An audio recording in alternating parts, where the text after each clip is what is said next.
Hi guys! Welcome back to our YouTube channel. Please don't forget to like, share, and subscribe para lagi kayong updated sa mga video na i-upload ko sa aming YouTube channel. Alright, si 8781 sabi sana wag pong padaanin sa LGU dahil pinupolitika tulad po dito sa amin.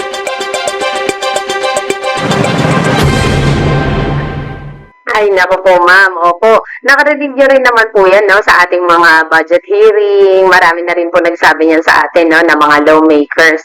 Ang katotohanan po ay hindi po namin dinadaan ang cash gifts sa mga local government units. Mismong regional offices po ng komisyon ang nagdi-disburse at nagdi-distribute. Pero in partnership po sa mga local government units. Bakit po? Yung pong ating venue for distribution, kailangan po within the LGU po yan gagawin. Yung pong mga constituent nasa local government po. So sila po ang nakakakilala. Pero rest assured po ma'am, wag po kayo mag-alala, ang pondo po ay hindi po namin dina-download sa local government units.